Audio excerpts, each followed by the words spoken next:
with the Cavs at season's end and leave for his hometown and play for the Los Angeles Lakers. It would make sense for Love to opt out of the deal because he could sign a new deal worth max money.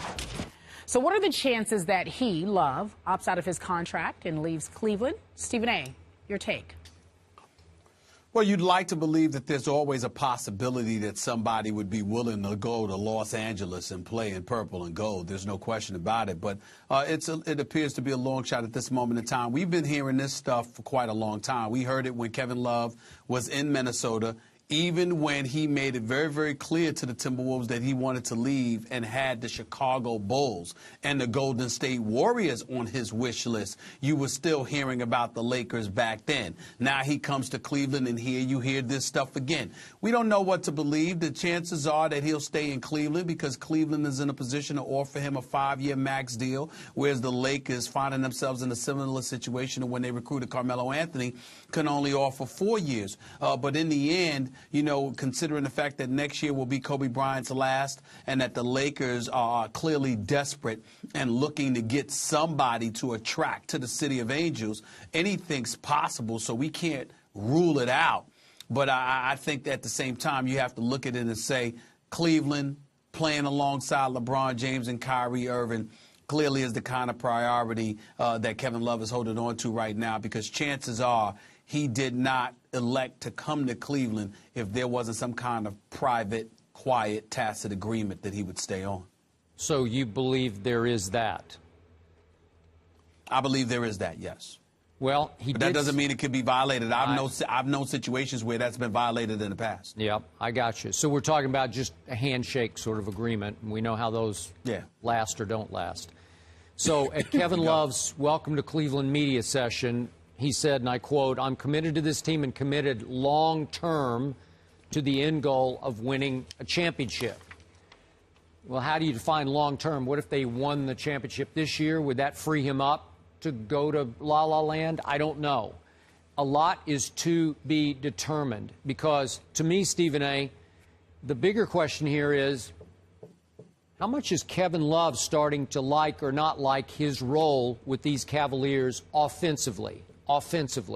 Because I'm going to point out, and I know it's very early, and they're all trying to find their place in this new offense, but so far, Kevin Love leads the Cavaliers with 39 three-pointers because he's turned into pretty much a spot-up three-point shooter in that offense.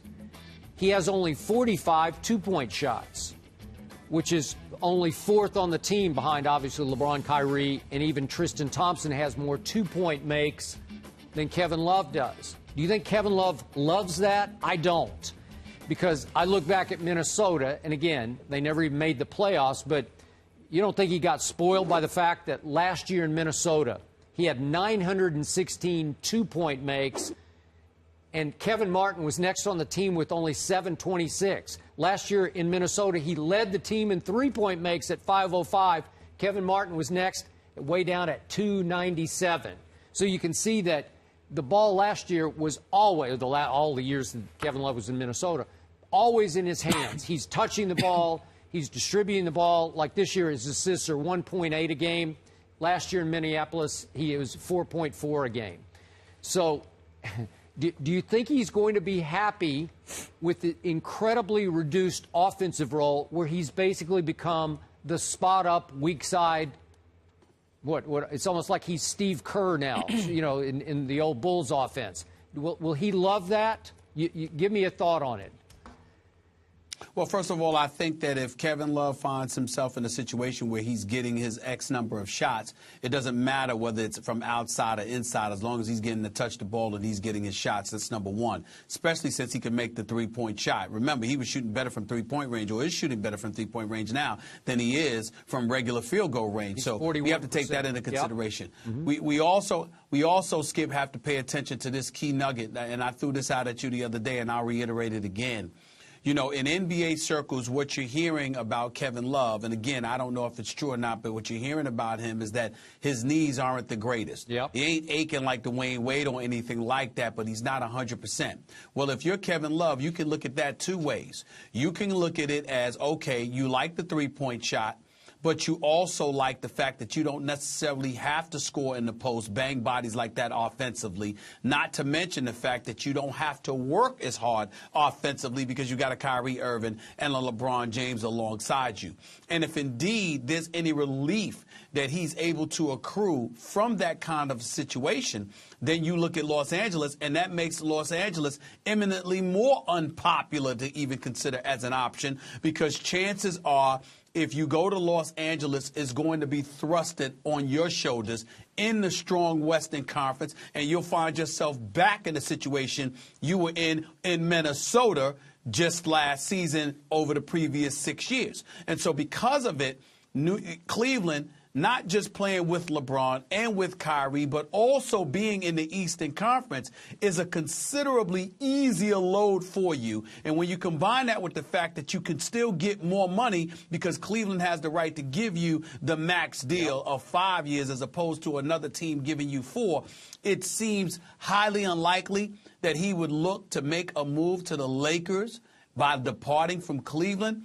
But again, we don't know. Anything's possible. But if I had to bet my money on it, I would not. Okay. So now we're back to Bosh syndrome, as in Chris Bosh, as in the former third wheel of the LeBron D-Wade trilogy in Miami.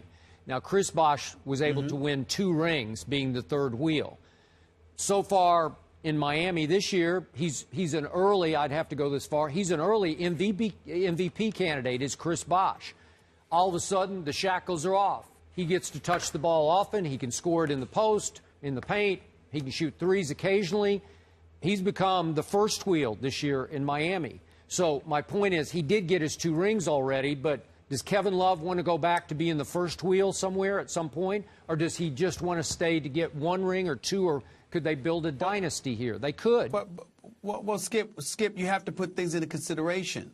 Chris Bosh was the #1 option in Toronto, and although they were not championship contenders, they didn't stink up the joint. You know, they were relatively respectable, and it was in a relatively weak Eastern Conference compared to the teams out west. You're Kevin Love. You spent 6 years in Minnesota. You were never in the playoffs. So not only do you come to the East, yeah, you may not be a #1 option, but you go from being a doormat to being an instant title contender while at the same time getting your money.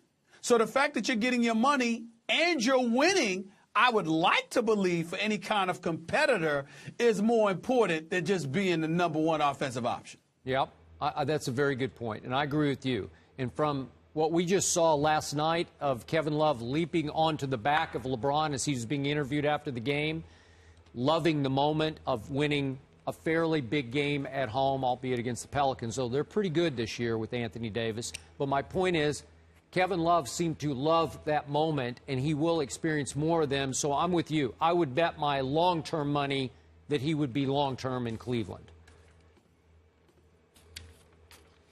Leave it there then, gentlemen. Coming up next, let's talk about the Clippers. The Clippers